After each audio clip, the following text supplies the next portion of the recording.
نحمده ونستعينه ونستغفره ونعوذ بالله من شرور أنفسنا ومن سيئات أعمالنا من يهده الله فلا مضل له ومن يضلله فلا هادي له وأشهد أن لا إله إلا الله وحده لا شريك له وأشهد أن محمدا عبده ورسوله أما بعد فإن خير الحديث كتاب الله وخير الهدي هدي محمد صلى الله عليه وسلم شر الأمور محدثاتها وكل محدثة بدعة كل بدعة ضلالة وكل ضلالة في النار وبعد السلام عليكم ورحمة الله وبركاته. کل کی حدیث جو رسول اللہ صلی اللہ علیہ وسلم اس صحابی کو جب سنائے کہ آپ نماز پڑھیے، آپ نماز ہی نہیں پڑھے، نماز کے تعلق سے کچھ اہم احکام اور مسائل ہیں جو ہم یہاں پر غلطیاں محسوس کر رہے ہیں اور دکھ رہے ہیں بھی. جیسا کہ سورہ فاتحہ پڑھنے پہ کافی لوگ ابھی تک اپنی زبان کو درست نہیں کرے، تو وہاں پر اللہ کی تعریف کرنے کے بجائے اللہ کی گستاخی اور توہین کرتے ہیں نماز میں ٹھہر کر. آپ کو مثال دیتا ہوں.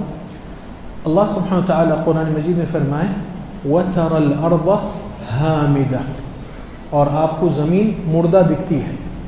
فَإِذَا أَنزَلْنَا عَلَيْهَا الْمَاءَ اهْتَزَّتْ وَرَبَتْ، جب ہم بارش برساتے ہیں تو زمین کے زرخیز جھاڑا درخت پیدا ہونا اور پھل پھول نکلنا شروع ہوتا ہے.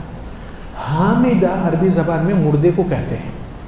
بعض لوگ نماز میں اللہ کے سامنے ٹھہر کر الحمدللہ بولنے کے بجائے الحمدللہ، ہم موت کو کہتے ہیں، تو اللہ کو موت کیسا بولتے ہیں آپ؟ تو الحمدللہ ہا کا تلفظ صحیح ہونا، نہیں تو حمد تعریف ہے، اللہ کے لیے سارے تعریفاں ہیں الحمد، مگر الحمد اللہ تعالیٰ کو موت ہے. نعوذ باللہ، یہ بہت خطرناک معاملہ ہے. حتیٰ کہ کئی عزایا میں مسجدوں سے سنتا ہوں مؤذن واشہد ان محمدن، محمدن یعنی مردہ. نبی صلی اللہ علیہ وسلم اس طریقے سے الفاظ معنی کو بہت تبدیل کر دیتے. اس لیے میں پوری قرآن کی نہیں، صرف سورہ فاتحہ کے تلفظ کا مخارج جس کے پاس بھی یہ غلطی محسوس ہوتی، میں بھی تیار ہوں، ہم صاحب بھی تیار ہیں، انشاءاللہ بیٹھ کے اس کا مشق کرائیں گے، کیونکہ زندگی بھر کا مسئلہ ہے یہ، صرف ایک نماز کا نہیں. نمبر 2، نماز میں بعض لوگ مسجد میں داخل ہوتے ہیں، تحیۃ المسجد پڑھے بغیر بیٹھ جاتے ہیں. جائز نہیں ہے، واجب ہے. تحیۃ المسجد نہیں پڑھیں گے تو گناہ ہوتا ہے، چاہے کسی وقت میں بھی آؤ.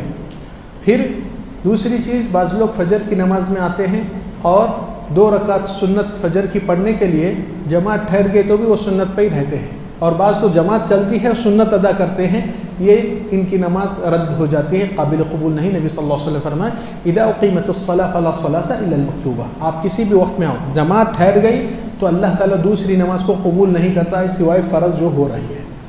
پھر بعض مصلی آتے ہیں نماز میں اور امام کے ساتھ انتظار کرتے ہیں، یعنی کہ امام سجدے میں ہے تو سجدے میں جا کر ملنا نہیں چاہتے ہیں، ٹھہر کر انتظار کرتے ہیں. یہ غلط ہے، اس طریقے سے نہیں کرنا چاہیے. سمجھ گئے نا بیٹا؟ کیونکہ آپ کو داخل ہونا امام کے ساتھ فوری ہونا ہے، اور اس کے اندر جتنی جماعت کا حصہ مل رہا ہے اتنا آپ کو اجر ہے. پھر نمبر 5 کہ لوگ آتے نماز پڑھتے اور سنتیں پڑھنے کے لیے پیچھے ہٹتے اور سترہ نہیں لیتے. سترہ ایک سنت ہے اور ایک ڈسپلن کا سسٹم ہے مسجد میں. سترہ مطلب کیا ہے؟ نبی صلی اللہ علیہ وسلم فرمائے لا یصلی احدکم الا الی سترہ، تم میں سے کوئی نماز پڑھنا چاہتا تو سامنے کچھ چیز رکھ کر نماز پڑھے تاکہ آنے جانے والوں کا گناہ آپ کے سر پہ نہ آئے اور وہ بھی احتراز کرے. سترہ کبھی کھمبا بھی ہو سکتا، دیوار بھی ہو سکتی، کوئی سامنے نماز پڑھا اس کے پیچھے ہی پڑھ لے سکتے، تو اس کو سترہ کہتے ہیں. یعنی کہ آپ کے اور نماز کے درمیان ایسا کھلا اوپن نہیں، تو یہ راستے بھی کھل جاتے، لوگوں کو حرج نہیں ہوتا ہے. خاص طور سے جمعے میں یہ چیز بھی نظر آتی ہے. پھر نماز کے اندر اطمینان بخش اور سکون جو حکم دیا نبی صلی اللہ علیہ وسلم کہ ساری نماز میں اطمینان سے رکوع کرو، اطمینان سے ٹھہرو، اطمینان سے، تو ہر چیز اطمینان ہونا نماز کا ایک بہت بڑا اثر ہے جس سے آپ کی کامیابی اللہ نے اس کو جڑایا ہے. قد افلح المؤمنون، ایمان والے بے شک کامیاب ہیں. کون ہیں؟ الذین هم فی صلاتهم خاشعون، جو نماز میں اپنے خشوع و خضوع اور اطمینان قلب حاضر رکھتے ہیں. پھر نمبر اس کے اندر اور ایک حدیث ہے، نبی صلی اللہ علیہ وسلم نے فرمایا لیس لأحدکم من صلاته الا ما وعى، تم میں سے تمہاری نماز اتنی ہی قبول ہوتی ہے جتنا آپ کا دل دماغ حاضر ہے، نماز کی طرف متوجہ ہے. کیونکہ بعض لوگ یہاں ٹھہرتے ہیں جسم سے، دماغ اب اس کے بعد یہاں جانا ہے، ان سے ملنا ہے، پورا پھر کے آتے ہیں بازار میں. حالانکہ اس کو متوجہ ہونا ہے جس رب کے سامنے ٹھہرا ہے، اس کو چاہیے احساس کرنا چاہیے کہ میں کیا مانگ رہا ہوں اللہ کے سامنے ٹھہر کر. یہ بہت ضروری ہے کیونکہ خشوع و خضوع رکن ہے نماز کا. پھر نماز کے اندر اور ایک غلطی لوگ کر دیتے ہیں، وہ یہ ہے کہ ٹخنوں کے اوپر کپڑے رہنا چاہیے، یا عام ٹائم پہ بھی، صرف نماز کے لیے نہیں۔ بعض لوگ نماز کے ٹائم آ کے صرف پاؤنچے اونچے کر لیتے ہیں کیونکہ نماز قبول نہیں ہوتی، بول کر، وہ بھی ہے صحیح، مگر عام طور سے بھی حکم ہے۔ نبی صلی اللہ علیہ وسلم فرمائے ثلاثۃ، 3 قسم کے آدمی کو اللہ تعالیٰ قیامت کے دن لا ينظر اللہ الیہم، رحمت کی نگاہ سے ان کو پلٹ کر نہیں دیکھتے ہیں، ولا یکلمہم، اور نہ ان سے بات کرتے ہیں، ولہم عذاب علیم، اور ان کے لیے سخت عذاب اللہ مقرر کیا۔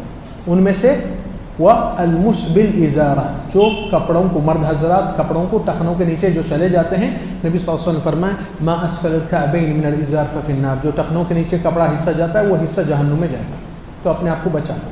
پھر نماز کے اندر بعض لوگ نیت باندھنے میں ہی ٹائم لگا لیتے ہیں، ٹھہر کر نویتو، حالانکہ نبی صلی اللہ علیہ وسلم کبھی نیت کا لفظ استعمال نہیں کرے کسی عبادت میں۔ نیت آپ کا دل کا ارادہ ہے، صرف گھر سے آپ نکلے نماز کے لیے تو الحمدللہ آپ کی نیت ہے کہ فرض نماز میں ادا کروں۔ اور بعض لوگ نماز کی صف پوری نہیں ہوئی، جگہ خالی رہتی ہے کونوں پہ، دوسری صف بنا دیتے ہیں، یہ غلط ہے۔ پہلی صف پوری نہیں ہوئے تک آگے کی پچھلی صف کا کوئی اعتبار نہیں ہوتا ہے۔ اور اس کے اندر ایک دوسری قسم کی غلطی بھی بعض لوگ کر لیتے ہیں کہ بھائیوں کے پیر سے پیر جڑ کے یا کھاندے سے کھاندہ لگ کے ٹھہر کر ایسی نماز پڑھنا ہے۔ بعض لوگ تنگی اور ٹائٹ ایک دم اتنا کر دیتے ہیں کہ سامنے والا نماز سے ہٹ کر اس میں سوچ سمجھ توجہ ہٹ جاتا ہے، ویسا بھی نہیں۔ لینوا بین اخوانکم، اپنے بھائیوں کے درمیان نرمی سے ٹھہرو، یعنی کہ اس کو کوئی تکلیف دشواری نہیں اور نہ اس کا توجہ اس طرح۔ اور بعض لوگ تو بالکل گیپ اتنا دے دیتے ہیں کہ سرکنے کا نام نہیں لیتے جماعت سے جڑنے کے لیے، وہ بھی غلط ہے۔ پھر اس کے ساتھ ساتھ آپ دیکھتے ہیں کہ تشہد میں بھی الحمدللہ کافی لوگ کو نبی صلی اللہ علیہ وسلم کی سنت تحریک اصبع کی کرتے ہیں، مگر صحیح طریقہ کیا ہے اس میں؟ شیخ البانی جو اس حدیث کو روایت کرے ہیں ان سے ڈائریکٹلی ہم لوگ بیٹھ کر پوچھے تھے، تو انہوں نے یہ جواب دے دیا ہے کہ انگلی قبلے کے طرف اس طرح رہنا اور حرکت صرف معمول رہنا، بس اس طرح، اس کو تحریک۔ بعض لوگ پوری انگلی نیچے اوپر، اور بعض لوگ کی انگلی قبلے کی طرف نہیں رہتی، نیچے جھکے ہوئی رہتی ہے، نہیں، قبلے کی طرف رکھنا اور اتنے ہی مقدار پہ رکھ کر چھوڑ دیجئے، خود بخود تھوڑی حرکت خود بخود آ جاتی۔ تو یہ چیز ذہن میں رکھیے، کیونکہ شیخ البانی سے جب پوچھے ایسا کرنے والے بولے نہیں، اس کو خفض و رفع کہا جاتا ہے، اونچا کرنا، نیچے گرانا بولتے اس کو، مگر آپ ایسی رکھے، حرکت بس اس طریقے سے ہلکی سی رکھنا۔ انشاءاللہ یہ مسائل پہ بھی عمل کرنے کی توفیق اللہ دے، اور بھی بہت مسائل، مگر وقت زیادہ نہیں ساتھ دے رہا ہے۔ اللہ تعالی ہمارے اور آپ کی عبادتوں کو، نماز کو قبول فرمائے۔ صلی اللہ علیہ وسلم علی نبینا محمد۔ السلام علیکم۔